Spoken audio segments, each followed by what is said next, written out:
And we are live. Welcome to Full Time Devils. This is the Manchester United versus Tottenham Hotspur preview. Last two Premier League games for us, an absolute nightmare, genuine nightmare. It's getting depressing. I'm with Statman Dave here. I nearly called you by your old name then. We've got Paul here as well from United Rantcast, and also joining us today is Spurs fan Anna. She's from the YouTube channel Spurs XY. So go and check that out if you're into that sort of thing. Right, let's get straight into it and let's talk about Jose and Mauricio Pochettino, two managers that are compared to each other, I think, quite a bit. A lot of people saying that Pochettino is sort of like a new sort of pragmatic up-and-coming manager and maybe a new sort of Jose Mourinho. I don't think Anna will appreciate me comparing them like that. But, you know, one thing that I'm wondering is Pochettino's been massively raved about this season, but is he doing too much more to impress more than Jose? Statman Dave, let's start with you, pal.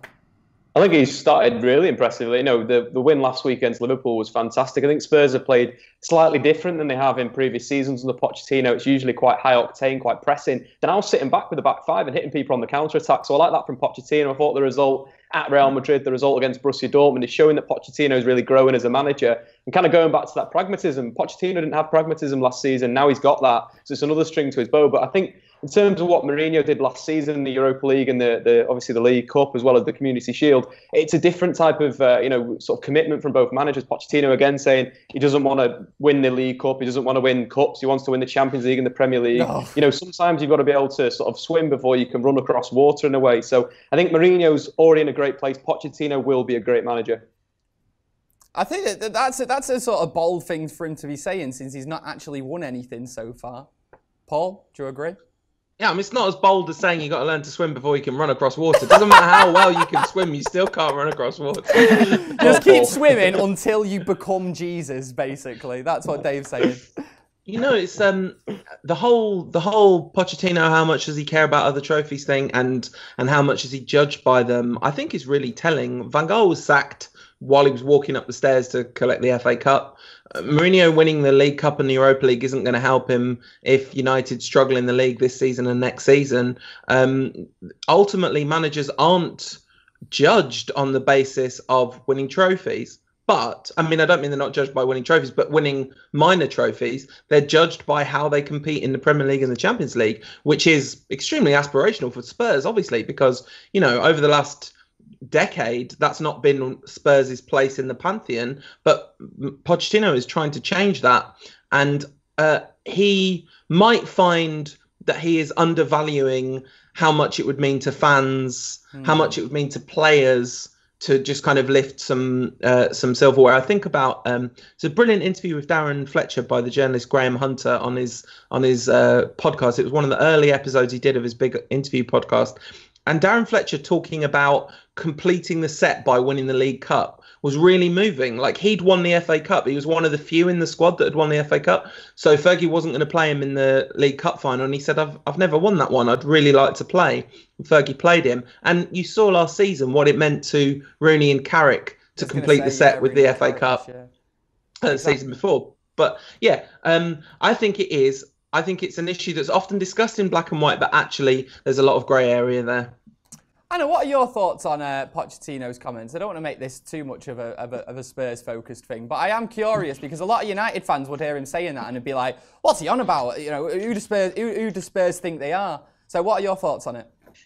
Yeah, I agree with what you said about winning trophies, even if it's just a League Cup. Technically, that was the last cup we won back in 2008, which will be almost a decade now in February. So we need to lift something. I do agree with that. However, to touch on the swimming comment is when Poch came in, he had to change a lot of things. We had a lot of players who didn't want to do anything for the club or the manager. He had to sell some players, buy some people who wanted to buy into his philosophy. And you can see the rewards coming now, really. Even last season to some extent, but the season before, a little bit, there were hints of it. But it's that thing, it's the progress. You can't just come in and expect miracles from the start. And Mourinho, I think they're different managers. Poch is obviously younger as well, so that's one thing. Comparing them, you can to some extent, but as I said, very different managers. But Mourinho went into a United team which was stronger, and he had a lot of money to buy the likes of Pogba, and he had Ibra, and I'm just putting that out there. But the point is that different approaches. So, yes, we do need to win something, but I'm also really enjoying the style of what's happening at the same time. Go on, I know you really want to say it. Even though you're on a United channel, you want to say, Jose's going out there, you know, and buying and spending all this, and Poch is more sort of pure because he doesn't. It's not even that. What I would want to say on a United channel and with Mourinho is what I said before we started this, was that I'm just baffled by how Manchester United and Mourinho fit together. But that's just my view as a rival fan opposition from a distance, really, because growing up and seeing United under Ferguson and playing with a lovely style, annoyingly sometimes, but still a lovely style, and then having Mourinho, who's a much more defensive manager. You know, you can't lose a game if you don't concede. I understand that, but on the other hand, it still doesn't seem that United flair. But I mean, I get what you're saying, Anna, but we've scored more goals than Tottenham and conceded less than Tottenham this season. A couple less and a couple more. So, you know, I feel like a lot of people... who have you played against? Yeah, you didn't beat Liverpool. You drew against them 0-0. So that's it. Like, yes, you scored a ton at the beginning. That's true. But at that point, you weren't exactly playing against the cities, which I'm actually really looking forward to that derby whenever that is. Yeah, it is a very good point, to be honest, with the teams that we've played in the first real massive test that people were building it up. We were absolutely naff. So let's move on. I don't want to talk about the Dave, don't you dare try and say that we weren't naff against Liverpool, but I'm done. I'm done talking about it. I'm sick of it. I'm sick of talking about that football game. So we're not doing it. We're not doing it. Tell you what, we're not even going to talk about the Premier League now. I want to talk about the League Cup, or whatever it's called now. Last night, it was a decent week for United in the League Cup. Of course, we did get the win against Swansea. Not so much for Tottenham. Was it a 2-goal lead that you had against West Ham and then it went out the window completely? Yes, you are correct. Sorry, I completely missed the game. We're recording this the day after it. Oh, so, you don't need to watch it. I don't need to watch it. Sissoko's goal was good. Yeah. Well, let's talk about the United side of things then. I'll tell you one player that I was massively impressed with, and it's sort of thrown a spanner in the works in how I imagined United's defence to be ranked. Axel Tuanzebe. I thought he was really, really good. And what I'm interested to ask you two guys, the United fans here today, are where would you sort of rank United's defence this year? Because for me, if everyone's fit, it has to be Bailey and Rojo. But then I can't imagine that Tuanzebe is probably maybe within the next couple of choices behind them. Paul, you're shaking your head. Tell me why. Because Jose Mourinho? Yeah, no, don't get me wrong. No, don't get me wrong. I know what you're saying. Yeah, I don't think he will be, but in my head, he would be. I'd like him to. Oh, absolutely. I think if Van Gaal was managing us, we'd be playing with back three with Tuanzebe in it right now. I'm not saying that would necessarily be a good thing, all things considered. But I think ranking them, Bailly's clearly number one. But Phil Jones has, I think, one game, maybe the Stoke game. He made a couple of mistakes, and I think they might be his only significant mistakes all season. I think it's pretty clear that Bailly and Jones is the go-to partnership. And Rojo had a series of excellent performances at centre-back last season.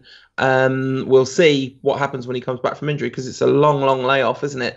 But so I would go Bailly, Jones, Rocco and Tuanzebe I'd have kind of level pegging at the moment, and then somewhere down under this desk somewhere is Chris Smalling. Now, people, I know a lot of Phil Jones fans are gonna like slaughter me for this, and I'm not blaming him for the Huddersfield defeat in any way, because obviously it's not his fault if he gets injured, but is it not getting? Can you not see how like him getting injured in that game completely changed it for us? And Lindelof coming on, I feel like we definitely would have got a result had he have played on in the game. So do you think we're just sort of still relying on him a little bit too much, and we shouldn't really be talking about Phil Jones at all, Paul? I think the problem is the ceiling on his potential. I know it's ridiculous to be talking about a 25-year-old footballer in terms of the ceiling on his potential, but the problem is when he plays, he's so good. Like we looked basically rock solid with Jones and Bailly as a centre-back partnership. So this is a problem. I mean, I thought he'd have left United 2 seasons ago. I thought that was probably his last chance that season. But clearly, I mean, the instability in managers is probably extended his United career because people want to give him a chance. And I think ultimately, in the long run, I don't have him as a sustainable option for the next 5 years as United centre-back, because history tells us he'll be injured too often. But if you're just asking about the ranking of centre-backs, Yeah. I think he's right up there. Yeah, I just think that the injury thing does come into play, and certainly did against Huddersfield. Statman Dave, go on, defend Jones. I know you want to. Next, Duncan Edwards, yeah?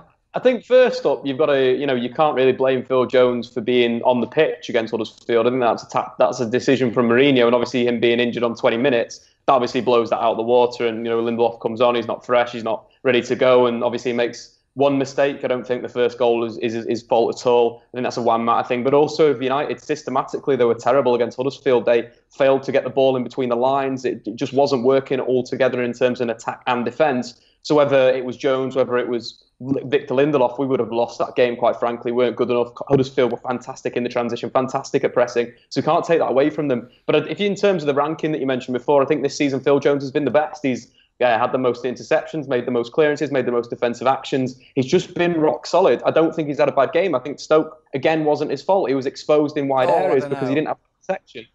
And I think it's one of these things where you take Phil Jones as a player, and if he's fit, he's going to be one of the best centre-backs in the world. But that's the thing, keeps getting injured. In Tuanzebe, what you have is the next breed of centre-half.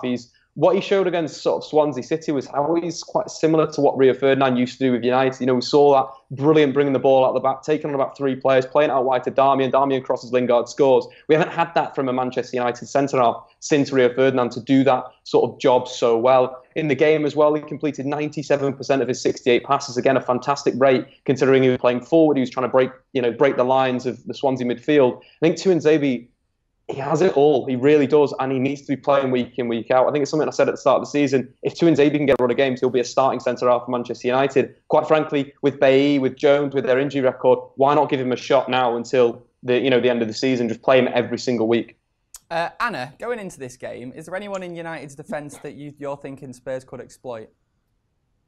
Well, Smalling, I guess, if he starts. But yeah, you're right. Do you not rate Chris Smalling then? I'm interested. I do. No, I think Jones is good, as you said, and Bailly as well. What is important in a defence is that you have a solid partnership. And that's the most important. But I do know that Mourinho does like his defence, and he has Matic in front of them as well. So these are the key aspects, and it won't be easy. But if we have Kane on his A game, then he could cause some troubles. That's for sure. That's if Kane plays. We'll wait and see. Pochettino's had some interesting comments, Annie, this week about that. He might be doing a Jose, though. You never know. Right, while we were talking about the League Cup results a little bit earlier on, and Tuanzebe in particular, get on this. This is the most random thing in the world. Adam McCullough, for some reason, is at the League Cup draw today. So you can follow us on Snapchat at FTDevils and on Instagram as well, FullTimeDEVILS, and follow our stories and catch him messing about. I'll also get some YouTube comments as well just before we move on, just see what people are saying. The Polish Wonder says, let's see Tuanzebe. Yeah, like I say, it'll be nice to see him a bit more forward in the pecking order, I'd like to see. Not necessarily starting all the time. Mr. Red Half Manchester says Tuanzebe should have been playing from the start of the season. Still a little young. How old is he actually, Tuanzebe, boys? He's 21, I'm pretty sure. 21, yeah. So not that young then. Yeah, exactly, not that young. I thought he was. He might be 20. I could he's be wrong. He's 19. Oh, there you go. He's 19. That makes a bit more sense. That makes a bit more sense. Mr. Five says JFK files should be released today. Amazing. I love the tangent that YouTube commenters go on. And Luis Espinoza says Mata at the number 10. To be honest, I think at the minute I'd maybe like him above Mkhitaryan, to be honest. But I think for this game, I'd like to see Jesse Lingard. There's a good segue. Let's talk about your starting 11s for the game. Statman Dave, who are you going to play against Tottenham Hotspur? Well, I think in terms of tactics and formation, United need to move to a back three. Tottenham this season have pretty much played a back three all season, and to combat that, United need to kind of match them at the back, go with four in midfield, and then maybe Mkhitaryan off two strikers. But in terms of it front to back, of course, David De Gea in goal. I think he's proven that he's the best keeper in the Premier League by a mile this season. Some of the saves he's been pulling off, especially against Liverpool, that was an incredible save. In terms of the world right now, probably rank him number one as well. Manuel Neuer obviously out injured. Buffon hitting a little rough patch of form. I think David De Gea is the best keeper in the world right now. Back three, I go with Bailly if he's fit. Smalling in the middle just because Jones is going to be out, and then Tuanzebe as the left sort of centre half again. Playing that back three, it gives United a better sort of pressing platform because each of those players are quite quick, quite good across the ground. So United can play a little bit higher and press Spurs. terms of the two wing-backs, of course, it's going to be Valencia and Ashley Young. You've got to go back to that Huddersfield game. Antonio Valencia positionally was awful in that game. Huddersfield were targeting the space and behind him. And again, that's why I'd moved to a back three, because in a four with the two centre-halves, he kept on leaving that space, and Huddersfield kept getting in behind. Again, you look for the first goal. They attacked the space. Tom Ince basically absolutely just burst the pace from sort of the left wing position, leaves Valencia in his tracks, and obviously they score from that. So Valencia needs to be a bit more smarter in a defensive sense. Young on the other side as well. United's creative sort of attacking left wing back has got to be Ashley Young. In terms of central midfield, to go under Herrera and Matic. Herrera's a bit of a problem in a two-man pivot. He seems to be a bit reserved. Instead of playing as an 8 as you want him to play in a three-man midfield, he plays as a 6 with another 6 in Nemanja Matic. So they seem to be doing the same job. So with Ander Herrera, I want to see him getting ahead of the play. I want to see him getting in between the lines when United have got the ball. But also, if United lose the ball in that sort of danger area, bang, he can jump on and he can start the press. Again, Ander Herrera is one of his best qualities is harassing and harrying the opponent. In terms of Mkhitaryan as well, you did criticise him then, Gaz. I think defensively over the last few weeks he's been fantastic, but it is that attacking sense. He hasn't registered an assist in 2 months, and I think it's just because he's tired. Only David De Gea, Lukaku and Nemanja Matic have played more minutes than Henrik Mkhitaryan this season. But the problem with that is you've got a goal scorer, you've got a guy that's going to sit in midfield. Henrik Mkhitaryan's Man United's creator and sole creator. He's created 22 chances in the Premier League this season. The next midfielder is Juan Mata on 12. So that's the big thing, that onus is on Mkhitaryan to pretty much do everything in the creative sense. So he needs to be rested. I think Jess Lingard's showing that he can do it in this formation against Swansea is a positive thing for United. And to finish things off, go with Lukaku and Marcus Rashford up front. Nice, Dave. I like it. You just mentioned that that earlier thing then about Henrik Mkhitaryan. People are always either really extreme with one opinion or really extreme the other days when it comes to the other way nowadays when it comes to football. I think I put a tweet which was so obviously a joke. I put mad how Lingard is better than Mkhitaryan.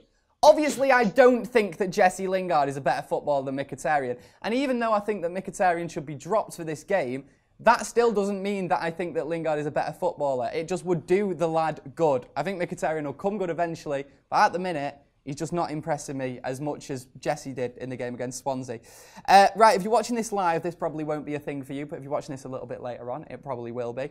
So we're going to go to a 30-second ad break right now, and we'll be back in a second. Pow! Right, and presumably we're back. So let's go on with the other starting 11s. We're going to get Anna's Spurs team. I'm interested to hear that in a sec. But first, Paul from United Rantcast, tell me your Man United starting 11. Dave, obviously. Valencia. Now, Dave just kind of laid into Valencia's positional awareness against Huddersfield. And I think during Valencia's transition from right winger to right back, there were massive issues around positioning. Really, and now it's 1 in 15, 20 games that he makes a positional error. Is the level of improvement that he's made in his positional awareness. It's not that he doesn't still have a vulnerability in him, because this is still a new position for him, really, in terms of a player's career. To play somewhere when you've spent your whole youth career and professional career playing as a right winger, and your transition to right back, it's going to take a long time to iron out the kinks in that game. And I think the kind of general discombobulation in the back four definitely didn't help Valencia in that game. And being a Valencia defender is a weird position for me, because I've been very frustrated with him over the years. I would say that his positional awareness is better than his crossing, which is a bit of a problem. Anyway, I kind of, reading between the lines of what Mourinho was saying, I've gone for a centre-back partnership of Smalling and Jones, which is more hope than expectation in terms of Jones. More expectation than hope, though, is the decision here to say Darmian at left-back, because that is definitely not what I want to see. But I think the dream of playing what is such an attacking 3 at the back with 2 up front, Mourinho in a big game, no chance. He's going to operate his Ashley Young hasn't. The only way Ashley Young's getting in this is if he decides to do what he did at Anfield and play 2 fullbacks on one flank, because he's going to play his more defensive option, I think, and that's Darmian. Herrera and Matic, I completely agree with what you said there, Dave. I think Last season, we saw Herrera transition to playing as a 6. I remember talking to you, Dave, right after the Bournemouth game, where the big debate about whether Fellaini or Herrera would be a better partner for Pogba in that position. And it was Maro and Fellaini. We all found out. It was. Wait, who won Man United's Player of the Year last season? Playing in that Maro and Fellaini, Paul, for the European final performance.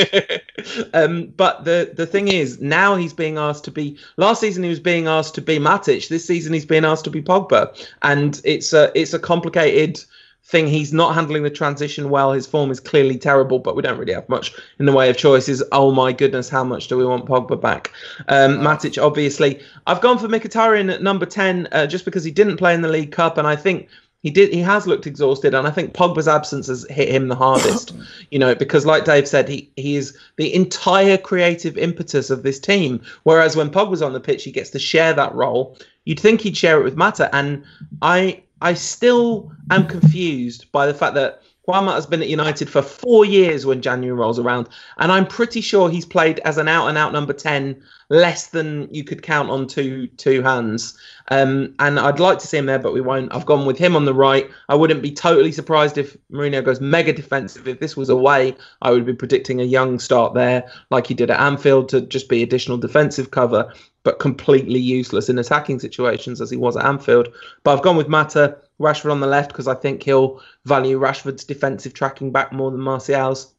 And Lukaku up top. That's not necessarily the team I want to see, but it's the closest I could get to guessing what Mourinho's going to do. Surely he's not going to go completely defensive at home. But I say this, right? I say that, but I said something similar before Liverpool. I was like, surely against this Liverpool side, he's not going to go completely defensive. And he did. He went completely defensive against David Moyes' Manchester United as manager of Chelsea, away from home, admittedly. But he'll just do it. It's what he does. And I don't think that lineup is completely defensive. I just think there are a few nods to big game defensiveness because he's Mourinho. You can see some scores coming across your screen right now. We're sort of doing like a predictor league for people trying to predict the starting 11s. The only perfect scores we've got so far, well, 2 of the 3 perfect scores we've got are both from opposition fans. Nick from West Ham Fan TV and Paul from the Redmen TV. The only United name that we've got getting 11 out of 11 was Mohammed Butt from Squawker. The only perfect 11 score so far, so well done to Mohammed. Anna, let's see if you can get a perfect 11. Although I kind of think it's a little bit unfair because there's certain players that like could be injured, might not be. Harry Kane, we don't think will be playing, but not 100%. So Anna, tell us your starting 11 for Spurs against United. Okay, Lloris in goal, that's a given. Yep. 3 at the back, Alderweireld, Sanchez and Vertonghen. They've looked really strong so far. Dembele played 20 minutes against West Ham, so hopefully he's fit enough to start. That would be a huge bonus. I would have him with Dyer holding in the midfield. Trippier played against West Ham, so would that mean that Aurier starts against Man United and then Trippier starts against Madrid?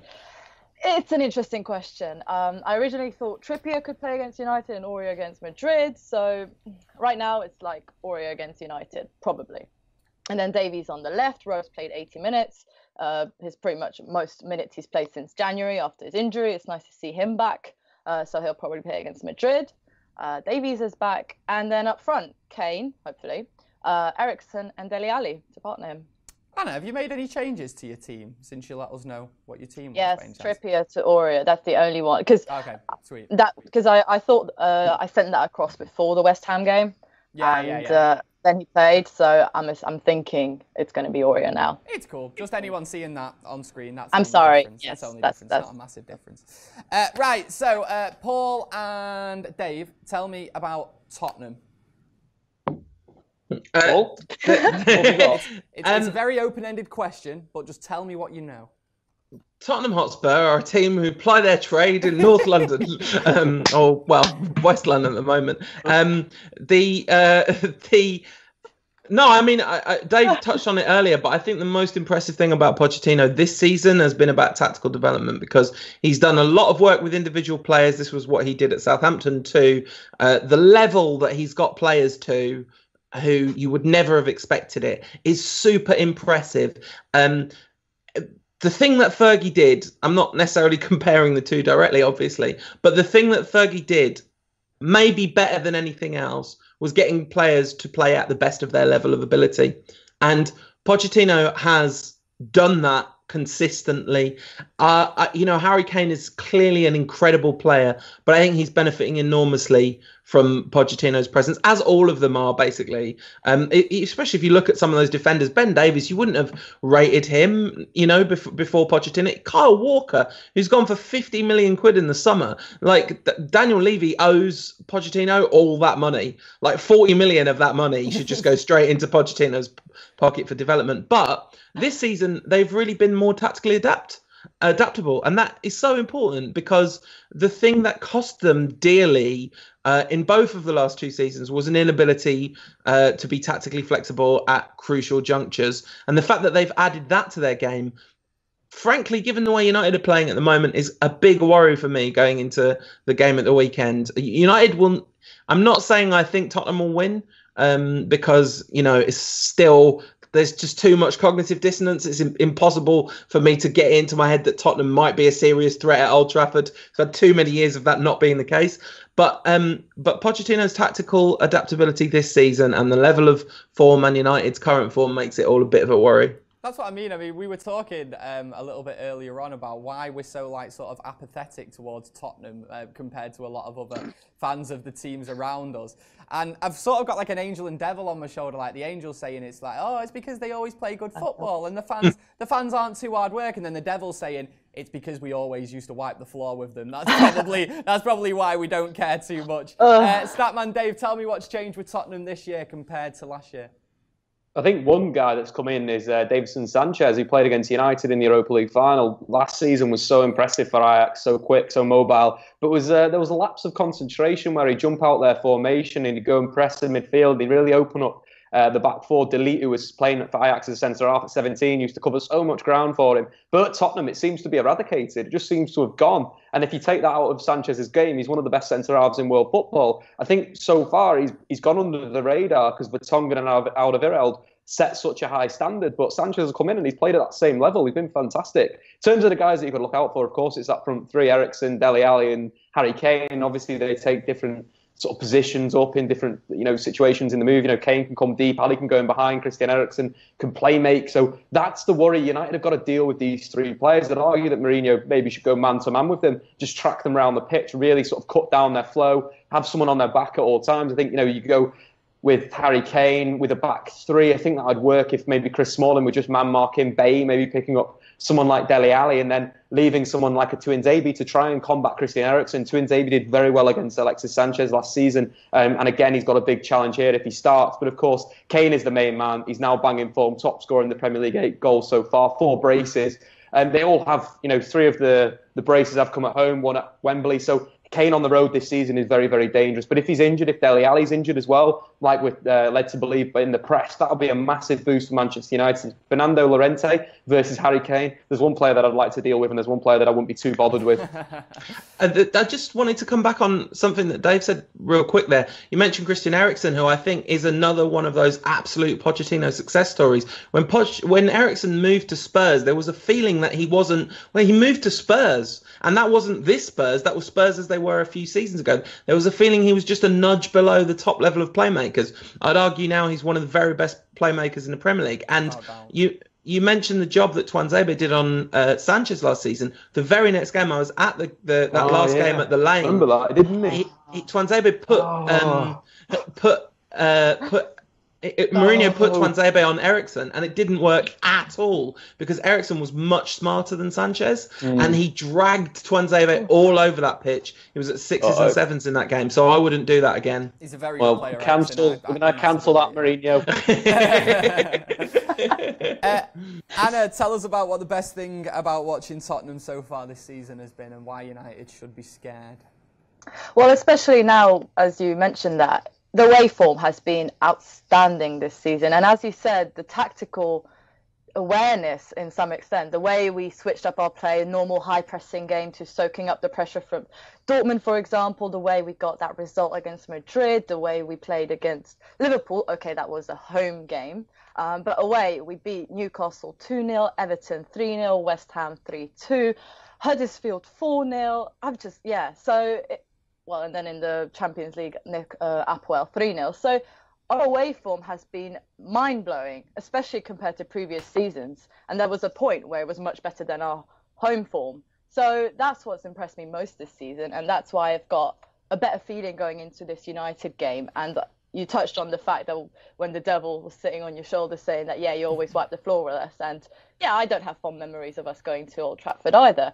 But now I feel a little bit more confident, especially with the defence we have. You said Sanchez. It's insane. He's only 21. It's like he's played there his whole life. I don't know how they've done that. I mean, Vertonghen and Alderweireld used to play in Ajax, so maybe that sort of Ajax mentality is just streaming through the back three. I have no idea. And Eriksen as well. So that's just insane. But yeah, our defence is looking really, really strong this season. And those are the key factors. Obviously, Harry Kane, everybody talks about that. But Eriksen gets a bit unnoticed at times, and he really does make us tick. And the defense as well is sometimes some of the clearings, the way Vertonghen gets there, or way he gets forward sometimes, and the way Alderweireld's there as well. And yeah, no, these are the most impressive things, apart from the obvious ones, which were our wingers. Auria's looked quite good, quite lively, but quite good this season. And yeah. Okay, thank you very much, Anna. Right, dead quick into the YouTube comments, see what people are saying. Eva says, we need to bounce back. It's going to be tight, but we do need that 3 points. I completely agree. That's why I don't want to see us playing for the draw. Rishab says, Matic, Herrera don't work. Statman, please check your stats.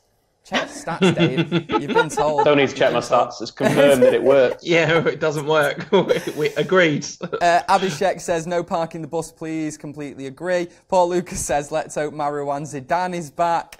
Yeah, what's the situation with that? Is that possible? Is it possible that Fellaini could be returning? I've not heard anything. I don't think so. And we've also got a comment here from MUFC TV. Are you really going to make me read this one out? Is that really what you're doing? He says, the Tingo skirt, pap, pap, pap. You know exactly what he's doing. I think, is that his elaborate way of telling me to take off my jacket?